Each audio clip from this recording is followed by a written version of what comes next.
Hola a todos, bienvenidos nuevamente al curso de estadística inferencial. En este video veremos cómo realizar el tercer paso de nuestra prueba de hipótesis, que recordemos consiste en plantear las hipótesis nula y alternativa. En particular para el ejercicio que venimos desarrollando desde hace un par de videos, veremos cómo plantearlas para la prueba TD-Student para muestras independientes. Entonces, para poder plantear las hipótesis, en primer lugar tenemos que saber qué es una hipótesis. Nosotros vamos a trabajar con las llamadas hipótesis estadísticas. Una hipótesis estadística es una proposición. Recordemos que en lógica una proposición es un enunciado afirmativo del cual se puede corroborar su valor de verdad, es decir, si es verdadero o falso. Entonces, es una proposición o afirmación sobre una o más poblaciones y debe ser posible comprobar su veracidad. Se le denomina estadística porque por lo general alude justamente a poblaciones estadísticas y adicionalmente se pueden utilizar procedimientos estadísticos para corroborar su verdad o su falsedad. En general vamos a tener dos tipos de hipótesis estadísticas, la llamada hipótesis nula, que la vamos a designar con h subíndice 0, y la hipótesis alternativa, designada como h subíndice a. La hipótesis nula es una afirmación que va a negar la afirmación que se busca probar con la investigación, o sea, la que enuncia la hipótesis alternativa. Y la hipótesis alternativa justamente será la afirmación que se busca probar en el estudio o en la investigación. Entonces vamos a suponer que en una investigación se quiere probar, se tiene interés en saber si existen diferencias entre la estatura de personas de Holanda y de personas de México, que es un ejemplo que ya habíamos visto en algún video pasado. Entonces esa es la afirmación, sería que sí existen diferencias entre esas dos poblaciones y la hipótesis nula negaría esa afirmación, entonces diría que no hay diferencias. De hecho, la hipótesis nula también es conocida como hipótesis de no diferencias y con el uso que daremos más adelante quedará un poco más claro cuál es su utilidad. Ahora hay que decir que en las pruebas de hipótesis siempre se busca rechazar o no rechazar la hipótesis nula, porque de hecho vamos a dar por sentado que la hipótesis nula se cumple. Entonces anticipadamente vamos a suponer que la hipótesis nula es verdadera y entonces trabajaremos en el sentido de rechazar esa afirmación, que sea verdadera la hipótesis nula, o de no rechazarla. Entonces se pueden hacer además pruebas de hipótesis de una cola y de dos colas. Entonces vamos a ver cómo plantearíamos la hipótesis nula y la alternativa para cada uno de estos dos casos. Para la prueba TD-Student para muestras independientes tendríamos entonces como primera posibilidad que la hipótesis nula sería que la media de una población menos la media de otra población es igual a cero. Si nosotros despejáramos mu2 de aquí y lo pasáramos del otro lado de la igualdad, esta expresión sería equivalente a decir que mu1 es igual a mu2, es decir, que la media de la población 1 es igual a la media de la población 2. La hipótesis alternativa que debería de acompañar a esta hipótesis nula afirmaría que mu1 menos mu2, es decir, que la diferencia de las medias de las poblaciones es diferente de cero, o dicho de otra manera, que las medias de las poblaciones son diferentes.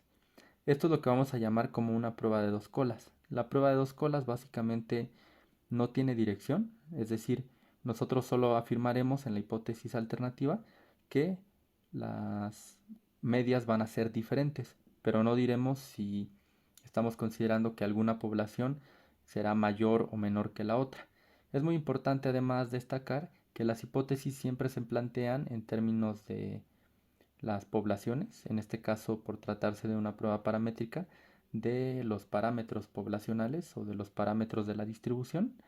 Y esto es necesario afirmarlo porque nosotros vamos a trabajar con muestras y hay que recordar que la media de una población y la media de una muestra se designan de hecho de manera diferente. Entonces estamos utilizando aquí las letras mu, no de manera azarosa, sino intencionada para referir a que la afirmación que estamos haciendo y que queremos probar se aplica o queremos que se aplique a toda la población.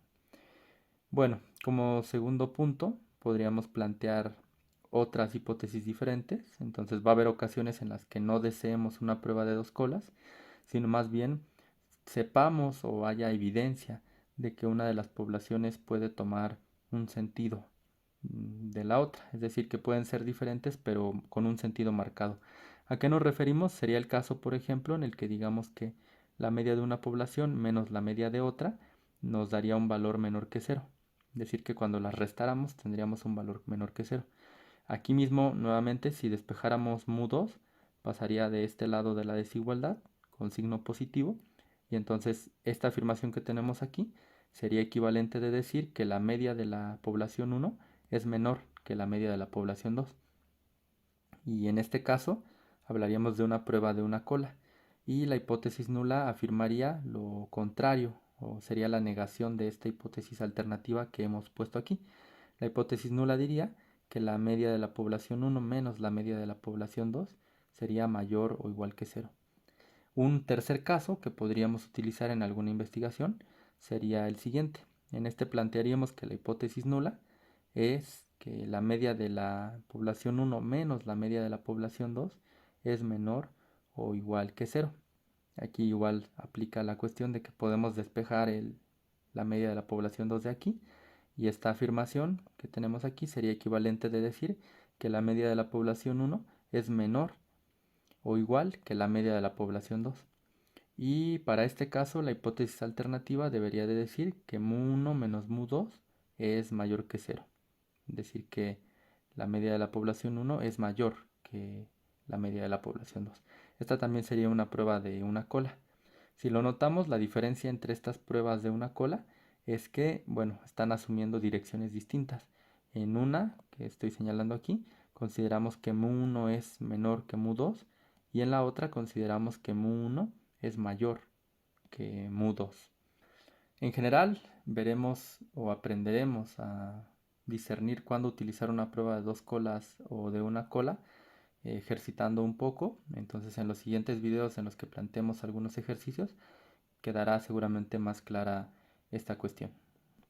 Entonces vamos a volver a nuestro ejercicio desarrollado. Recordemos aquí que tenemos que un investigador está interesado en comparar el promedio de calificación entre adolescentes que previamente fueron identificados con autoconcepto negativo y con autoconcepto positivo. Entonces, nada de la información que nos están diciendo aquí nos haría pensar que uno de los grupos o una de las muestras, ya sea con autoconcepto negativo o positivo, puede indicar que las poblaciones tendrían una diferencia marcada en algún sentido.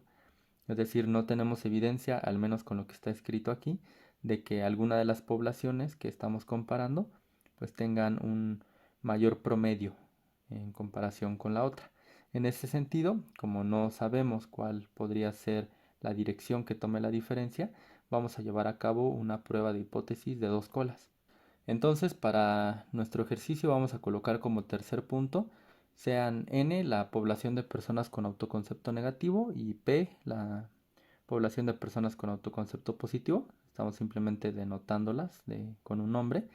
Y entonces vamos a decir como hipótesis nula, ya que va a ser una prueba de dos colas, que la media de la población n menos la media de la población p es igual a 0. Reitero, esto lo podríamos escribir como que la media de n es igual a la media de p. Y como hipótesis alternativa vamos a considerar que la media de n menos la media de p es diferente de 0. De momento vamos a dejar el video hasta aquí y nos vemos en los siguientes.